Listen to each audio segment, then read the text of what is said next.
La función del arte en la sociedad es edificar, reconstruirnos cuando estamos en peligro de derrumbe. Sigmund Freud. El arte es una actividad humana en la cual se interpreta lo real o lo imaginario con recursos lingüísticos, plásticos o sonoros. Se despierta una emoción, una idea o una reacción de parte del espectador. En una persona nace una idea. Esta idea se hace fuerte y poderosa, tanto que esta persona la busca en el mundo para ver si existe y sentir que no es solo una locura de su mente. Al buscarla no la encuentra y le acosa un sentimiento de soledad, dudas y desasosiego. Aquí nace la necesidad de expresar esa idea y para ello se busca un medio de expresión. La idea continúa en la cabeza y esta persona necesita ahora de una técnica que sea capaz de representarla, tal y como está en su cabeza.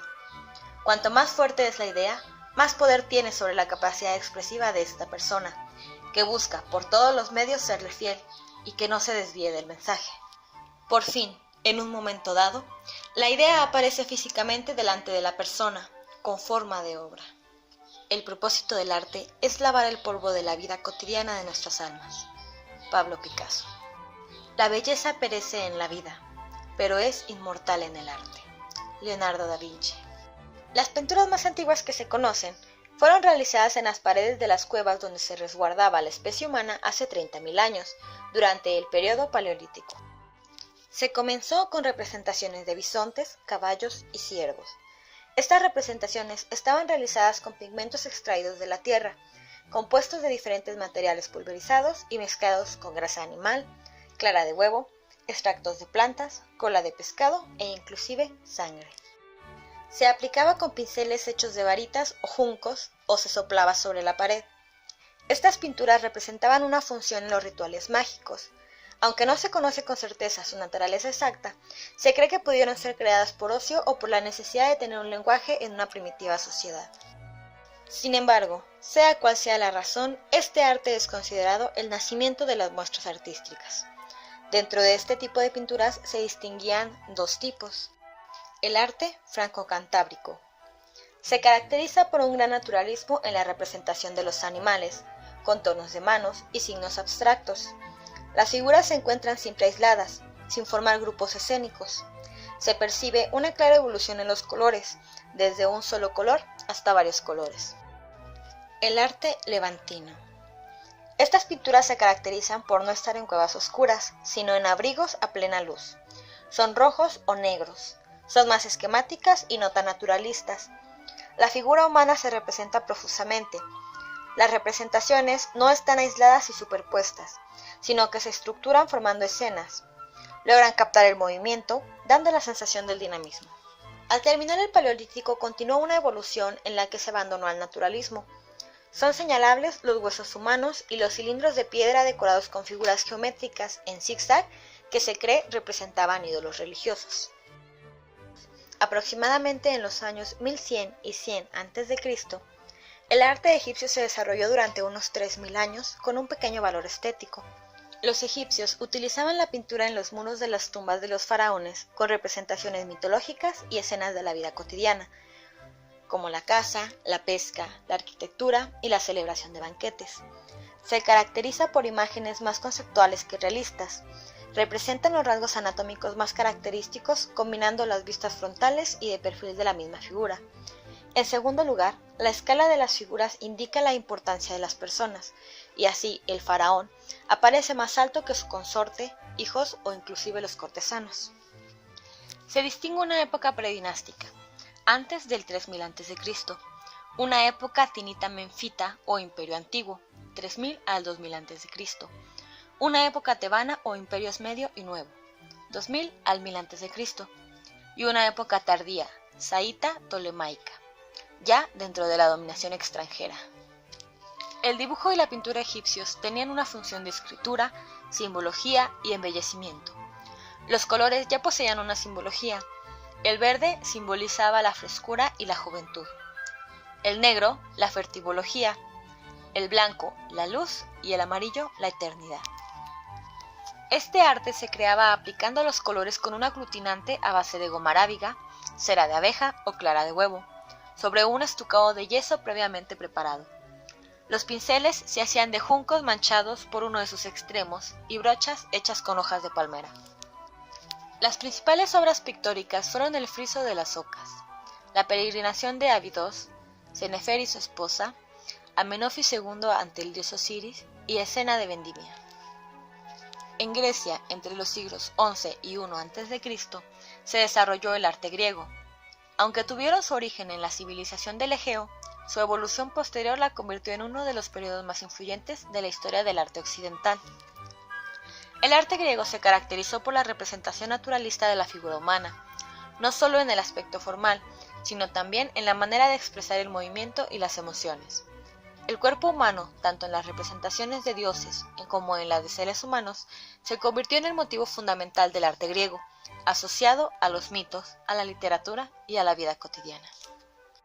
Los artistas griegos empleaban colores al agua para pintar grandes murales o decorar vasijas. Los ceramistas modelaban las piezas en tornos de alfarero y cuando se secaban las pulían, pintaban y cosían. El arte griego se divide en 3 periodos artísticos muy diferentes entre sí. Su momento de mayor esplendor se sitúa en el periodo clásico, en tiempos del gobernante Pericles. Las pinturas se utilizaban como muestra religiosa o conmemorativa en competiciones atléticas. Los ciudadanos solo utilizaron las artes plásticas para la decoración de sus tumbas. Sin embargo, las artes decorativas se dedicaron sobre todo a la producción de objetos de uso privado. Hacia el año 675 a.C., los pintores de cerámica de Corinto empezaron a decorar las piezas con siluetas negras de figuras, generalmente animales desfilando, realizadas con formas redondeadas y dispuestas en uno o varios pequeños frisos. Es el estilo denominado pretocorintio. En Atenas se desarrolló en el 540 a.C. un nuevo estilo en el que en una crátera se representa la lucha de Heracles contra el gigante Anteo. Comenzó a crearse un interés por la anatomía humana. Trajeron una nueva concepción del espacio que se hizo patente en la utilización del escorzo y en el uso de una capa de color marrón para crear sombras. Este fue el inicio de un tipo de pintura en el que la ilusión de tridimensionalidad se consigue tanto por el sombreado de las figuras como por el contraste de manchas de color. En el gran imperio de la antigua Roma se desarrolló un tipo de arte que en su periodo de máximo apogeo se extendió desde las Islas Británicas hasta el Mar Caspio. El final del arte romano se considera el inicio del arte medieval.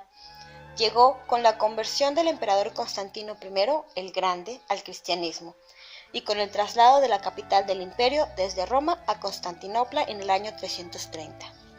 El arte romano se asimila al estilo griego helenístico, adoptándolo y adaptándolo a sus propias necesidades.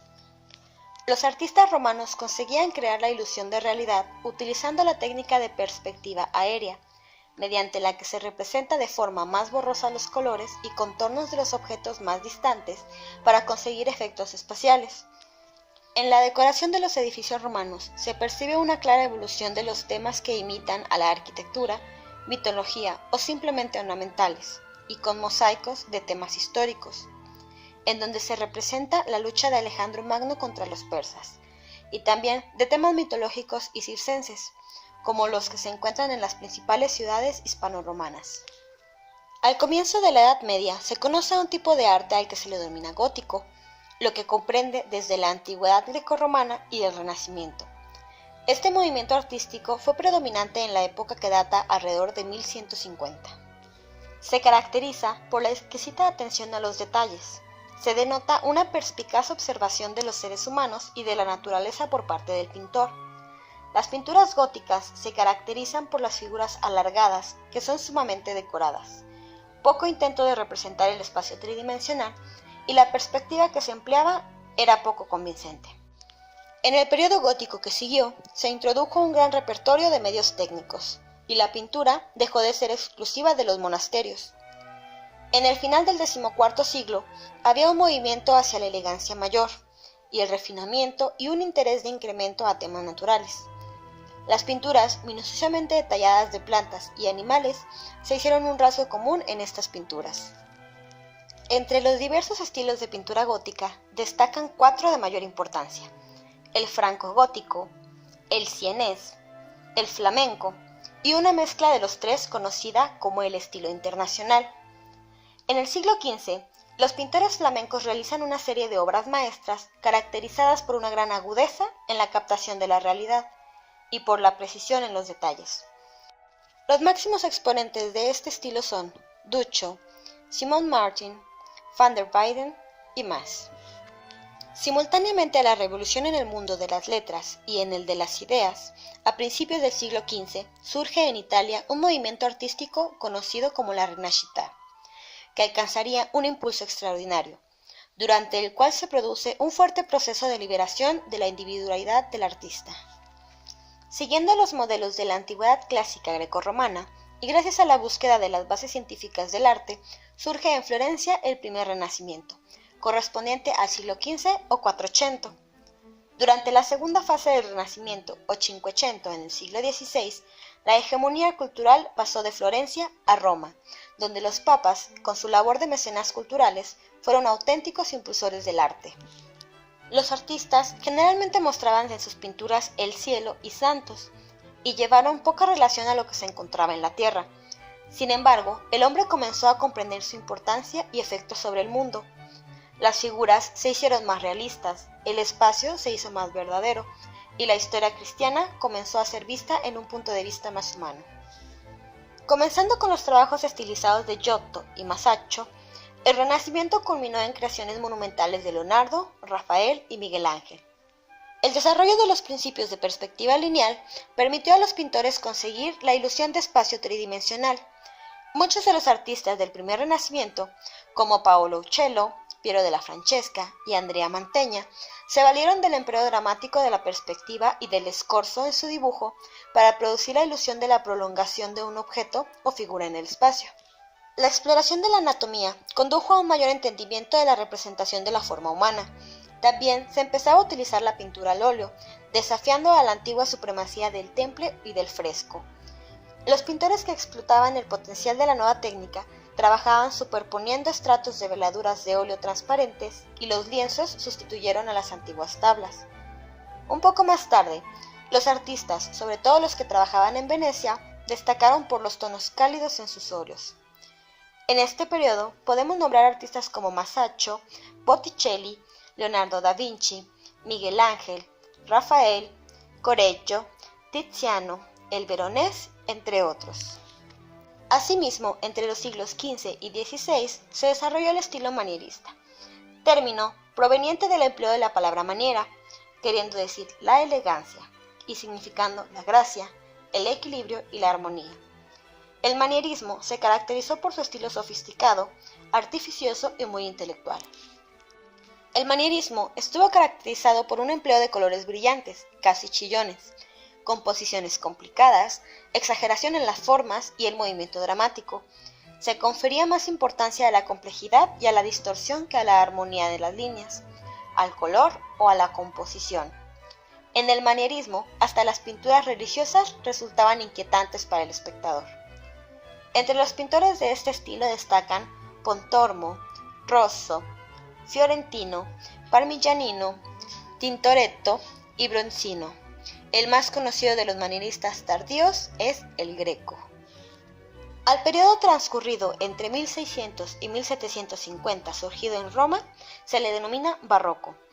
La especial actitud estilística que caracteriza al arte barroco alcanzó un momento de madurez en Italia hacia 1630 y se desarrolló en los 40 años siguientes. El nombre viene de Italia, de la palabra barroco, la cual significa bizarro o estrafalario. Es generalmente reconocido por su dramatismo y su emotiva atracción hacia el observador. El arte barroco también se caracteriza por su aspecto dinámico, en contraste con el estilo clásico y estático del Renacimiento. Esta tendencia se distingue por las líneas compositivas diagonales, que proporcionan el sentido de movimiento y por el empleo de un marcado claroscuro. En la sensibilidad barroca se aprecia una tendencia espectacular hacia lo decorativo, un abandono de las reglas de la estética clásica, una búsqueda de originalidad a toda costa, un predominio de la fantasía sobre la fiel representación de la realidad, una exploración minuciosa de la psicología humana y un gusto desmesurado por la ampulosidad. En este periodo se puede nombrar a Rubens, a Van Dyck, Rembrandt, Velázquez, Murillo, entre otros. A mediados del siglo XVIII llega un estilo que destruye las extravagantes formas del rococó, restaurando la sencillez de las formas antiguas, el neoclásico. Sus objetivos eran la vuelta a valores clásicos y al renacimiento de los estilos elegantes de la antigua Grecia y Roma. Los teóricos del arte de este periodo definieron las nuevas tendencias neoclásicas, afirmando que la belleza ideal no existe en la naturaleza, sino que corresponde al hombre crearla con la fuerza de su espíritu artístico. Este estilo se caracterizó por una preferencia en las líneas y la simetría, y por su préstamo frecuente de fuentes antiguas. Los máximos exponentes de la pintura neoclásica son franceses, pues en esta época París vuelve a ser el principal centro creador de novedades artísticas. En el neoclasicismo se distinguen a Goya y a Vicente López.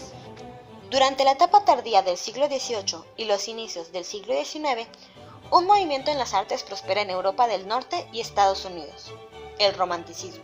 Frente al racionalismo del siglo de las luces, el romanticismo crea un culto a los sentimientos, una adoración a la sensibilidad y a la sensualidad. Los románticos conciben el arte como la expresión del sentimiento, como la autorrealización espontánea de la individualidad del artista. El movimiento romántico introdujo el gusto por lo medieval y lo misterioso, el amor por lo pintoresco y lo sublime de la naturaleza. Se dio pie a la imaginación individual y a la expresión de la emoción y del estado de ánimo. Los pintores románticos preferían las técnicas coloristas, dejando de lado el estilo neoclásico, lineal y frío. El iniciador de la pintura romántica francesa fue Théodore Géricault, y el máximo exponente de la pintura romántica es Eugène Delacroix. Un movimiento comienza a mediados del siglo XIX como reacción al romanticismo, una tendencia que ha existido a través de la historia en todas las artes, el realismo. El realismo crea un intento por describir el comportamiento humano y su entorno, o por representar figuras y objetos tal y como actúan o aparecen en la vida cotidiana, oponiéndose a los idealismos de los clásicos y románticos, buscando la realidad y la descripción de la naturaleza y de la vida cotidiana tal como es. Aunque nunca se desarrolló una escuela realista, el término significa simplemente objetos y figuras feas en oposición a aquellas que se consideran bellas, o para describir escenas humildes de la vida. Algunos de los trabajos de artistas franceses como Gustave Courbet, Honoré Daumier y Jean-François Millet han sido catalogados como realistas sociales, siendo el máximo exponente Gustave Courbet. En la Europa contrarreformista del siglo XVII y dentro de los parámetros marcados por la Iglesia, uno de los primeros artistas con leyenda negra, Caravaggio, estableció rasgos estilísticos que marcarían el naturalismo, siendo la respuesta a las necesidades de la época. La escuela naturalista trabaja en óleo sobre lienzo. Son cuadros de gran formato con figuras de tamaño natural o incluso mayor. Estos lienzos se colgaban a una altura de 1,5 metros o 2 metros sobre el suelo. El visitante en la oscuridad de la iglesia quedaba sorprendido por la imagen enorme que ofrecía el lienzo. Sin figuras y con espacio reducido, la escena debía ser sencilla y con pocos personajes. El momento escogido tenía que ser relevante dentro de la historia bíblica que se narraba. Se caracterizaba por no ocultar los defectos de los personajes. Escogían a los personajes de entre los habitantes de la ciudad con rostros curtidos, arrugados e imperfectos. Surge un adjetivo que lo describe: tenebrista, gracias al uso del claroscuro, que consiste en acentuar los contrastes entre las zonas iluminadas y las zonas en sombra. Los fondos neutros se pierden en la oscuridad y en contraste se realza violentamente rostros, manos y telas con focos de luz laterales y diagonales. Estas combinaciones crean un gran efecto y fue la clave del éxito de la escuela naturalista. Los temas son mayoritariamente religiosos, eluden normalmente el paisaje y renuevan el concepto de bodegón. Destacan en Roma Caravaggio y Artemisia Gentileschi, y no considerados dentro de la escuela tenebrista, pero sí en la naturalista, Rembrandt y Lievens. En la segunda mitad del siglo XIX surge en Francia el movimiento del impresionismo, que aparece como reacción contra el arte académico, liberando los colores y las técnicas, siendo el punto de partida para el arte contemporáneo. Parte del desacuerdo con los temas y las reglas de la Academia Francesa de Bellas Artes. La Academia fijaba los modelos a seguir y patrocinaba las exposiciones oficiales del Salón parisino. Los impresionistas, en cambio, escogieron la pintura al aire libre y los temas de la vida cotidiana. Su primer objetivo fue conseguir una representación del mundo espontánea y directa, y para ello se centraron en los efectos que produce la luz natural sobre los objetos. Los pintores impresionistas se basaban en la naturaleza vista desde el alba, la luz del día o el crepúsculo. Estos pintores estuvieron fascinados por la relación entre la luz y el color. Fueron muy radicales en su opción de materia, evitando temas tradicionales históricos, religiosos o románticos para concentrarse en paisajes y en escenas de la vida diaria. Eliminaron los detalles minuciosos y tan solo sugirieron las formas, empleando para ello los colores primarios y los complementarios. Consiguieron ofrecer una ilusión de realidad aplicando directamente sobre el lienzo pinceladas de color cortas y yuxtapuestas, que mezcladas por la retina del observador desde una distancia óptima aumentaban la luminosidad mediante el contraste de un color primario con su complementario. De este modo, los impresionistas lograron una mayor brillantez en sus pinturas que la que se produce normalmente al mezclar los pigmentos antes de aplicarlos. Los primeros en emplear estos métodos fueron Jean Vermeer, Diego Velázquez y Francisco de Goya, llamando impresionista al movimiento por inspiración en una de las pinturas de Claude Monet. El principal precursor del movimiento impresionista fue Edouard Manet, y las figuras principales del movimiento fueron Edouard Degas, Claude Monet, Bert Morisot, Camille Pissarro, Auguste Renoir y Alfred Sisley. Entre 1880 y 1905 surgen variados estilos dando pie al post-impresionismo. El término fue acuñado por el crítico Roger Fry en 1910, gracias a una exposición en Londres de pinturas de Paul Cézanne, Paul Gauguin y Vincent van Gogh. Además de estos tres artistas, también se incluyen en esta corriente Henri de Toulouse-Lautrec y Georges Seurat. La obra de Cézanne, Gauguin y Van Gogh se caracterizó por un uso expresivo del color y una mayor libertad formal. Cézanne se interesó por resaltar las cualidades materiales de la pintura, representando seres vivos y paisajes, volúmenes y relaciones entre superficies, anticipando los experimentos del cubismo. Gauguin, en un intento por conseguir la capacidad comunicadora del arte popular, se centró en la representación a base de superficies planas y decorativas. Van Gogh, por su parte, se aproximó a la naturaleza con vigorosas pinceladas colorísticas, evocadoras de las emociones internas del artista. Preludió el expresionismo. Toulouse-Lautrec estuvo fuertemente influido por las composiciones lineales de los grabados japoneses, y su obra se caracterizó por los intensos grabados de contorno y los colores planos. Paul Gauguin, que se había iniciado en el impresionismo, creó su propio estilo, hecho de formas simplificadas, colores planos y nitidez de dibujo. Decidió trasladarse a Tahití en busca de un país ingenuo que todavía poseyese el encanto de lo natural. Ahí pintó sus obras maestras. A finales del siglo XIX, surge un movimiento literario y artístico en Francia, el simbolismo.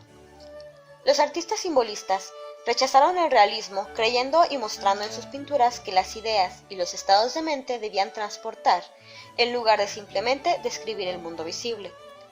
Los sujetos con un toque religioso o mitológico eran populares, y el erotismo, la muerte y el pecado eran temas comunes. Renovando el impresionismo, Vincent van Gogh se vuelve más expresionista, realizando su obra en los últimos 5 años de su vida. Su estilo era un impresionismo exaltado y ardiente, lleno de intensidad y colores puros con los que pretendía expresar las pasiones humanas. Ejercieron una influencia importante en el nacimiento de la pintura contemporánea. En su última etapa pintó sus obras más densas. El expresionismo se dio con más fuerza en Alemania desde 1905 hasta 1930. Buscaba la expresión de los sentimientos y las emociones, más que la representación de la realidad. La composición se hace desgarrada y el color violento, adquiriendo tonos simbólicos. El pintor busca producir un choque emocional en el espectador. Los pintores más característicos fueron el pintor holandés Vincent van Gogh, el francés Paul Gauguin y el noruego Edvard Munch. Georges Seurat fue el creador de la técnica pictórica conocida como puntillismo. Seurat Se basó en que la mezcla de colores disminuye la luz y se acerca al negro. Para evitar esto, comenzó a aplicar en la tela los colores sin mezclarlos, con pequeños toques y puntos, dejando que el ojo mezclara los colores. Entre 1904 y 1908 surge el movimiento francés del fauvismo, que cambió el concepto del color en el arte contemporáneo. El nombre de fauvismo proviene de la exposición presentada en París en 1905, en la que un crítico despectivamente lo llamó la cage aux fauves, la jaula de las fieras. El principio esencial de los fauvistas consiste en la construcción del espacio por medio de colores puros aplicados sin modelados ni claroscuros, en el que resultan telas cargadas de sensualidad. Los fauvistas rechazaron la paleta de tonos naturistas de los impresionistas y aceptaron los colores violentos introducidos por Gauguin y Van Gogh. Alcanzaron una intensa fuerza poética gracias al fuerte colorido y al dibujo de trazo muy marcado. Los integrantes del fauvismo fueron André Derain, Maurice de Vlaminck, Raoul Dufy, Georges Braque, Henri Manguin, Albert Marquet, entre otros, y principalmente Henri Matisse. En el siglo XX surgió la revolución cubista. El cubismo es un movimiento artístico cuyo objetivo principal era el de alejarse de la representación naturista y plasmar de modo simultáneo en el cuadro un objeto visto desde múltiples ángulos. Se desarrolló hacia 1907, alcanzó su apogeo alrededor de 1914 y continuó evolucionando durante la década de 1920. Las formas que construyen los pintores del cubismo son geométricas, propio de la pintura intelectualista. A este respecto, son muy significativas dos frases de los máximos representantes de este estilo. Picasso: yo pinto los objetos como los pienso, no como los veo. Y Braque: los sentidos deforman, el espíritu forma. El cubismo crea un cambio en la historia del arte, convirtiéndose en el precursor de la abstracción y de la subjetividad artística. Los cubistas rechazan la perspectiva y el movimiento. Le dan una primacía a la línea y a la forma. Se inspiró profundamente en el arte de las tribus de África y Oceanía. El iniciador del cubismo es el español Pablo Picasso. Después de atravesar su periodo azul, caracterizado por la preponderancia de este color y por la descripción de seres marginados, y su periodo rosa, en el que su temática es algo menos trágica y se basa fundamentalmente en la reproducción de acrobacias, Picasso realiza Les Demoiselles d'Avignon, su primera tela cubista. El cubismo no será más que una etapa en la obra de Picasso. Pronto lo abandonará y recorrerá todas las posibilidades de la pintura, abriendo nuevos caminos estéticos. Los pintores cubistas importantes fueron Pablo Picasso, Georges Braque, Albert Glases, Robert Delaunay, Marcel Duchamp, Roger de la Fresnaye y Juan Gris. El ruso Vasily Kandinsky descubrió las posibilidades de la abstracción al comprobar casualmente el interés plástico que presentaba una pintura vista al revés, lo que le llevó a realizar la primera obra abstracta. Desde los años 20, su obra fue evolucionando hacia el geometrismo y la sobriedad en el color. El arte abstracto rechaza la representación de las apariencias de la naturaleza y la sustituye por líneas, formas y colores. El movimiento pop art comenzó como una reacción contra el expresionismo abstracto, que dominó el arte durante las décadas de 1940 y 1950, al que estos los artistas consideraban demasiado intelectual y apartado de la realidad social. Las imágenes del pop art, arte popular, se inspiraron en la cultura de masas. Tomó su inspiración de las imágenes de la cultura de pequeña explosión y sociedad de consumo. Las historietas, anuncios y objetos fabricados en serie, todo jugando una parte en este movimiento, que ha sido caracterizado como popular, transitorio, prescindible, precio bajo, fabricados en serie, joven, ingenioso, atractivo, encantador y grande. Los principales rasgos del pop art son la descontextualización, la incongruencia, la provocación y el buen humor. El pop art es figurativo, como se aprecia en las divertidas obras de su creador, el artista inglés Richard Hamilton. Los antecedentes históricos del pop art se sitúan en la obra provocativa de los artistas dadaístas, especialmente del francés Marcel Duchamp, y en la tradición estadounidense del trampantojo, en las representaciones de objetos cotidianos. Los materiales fruto de la tecnología moderna, como el poliéster, la goma espuma o la pintura acrílica, ocuparían un lugar destacado en ese tipo de arte. Además de emplear las imágenes de cultura popular, el pop art se apropió de las técnicas de la producción masiva. A principios de 1960, el estadounidense Andy Warhol llevó esta idea un poco más lejos al adoptar esta técnica en la serigrafía, capaz de imprimir cientos de estampas idénticas de botellas de Coca-Cola, latas de sopa Campbell y otros objetos representativos de la cultura consumista. El op art se puede definir como un movimiento en el arte abstracto que se desarrolló en la década de los 60. El promotor de este movimiento fue Victor Vasarely. El op art, nombre corto para arte óptico, explota la fiabilidad del ojo humano. El artista juega con el espectador creando las imágenes que aparecen brillar y pulsar. Aunque la obra de arte en sí misma es estática, las formas y colores causan una ilusión óptica de movimiento. La aparición de nuevas tecnologías desde los años 1960 ha supuesto una gran revolución para el arte, no solo en cuanto a nuevos soportes y materiales, sino a nuevas formas de expresión que han ampliado los límites del arte. El videoarte surgió en 1965, con una aparición de la primera cámara de video portátil, la Portapak de Sony, dejando en un segundo plano la pintura y el arte estático.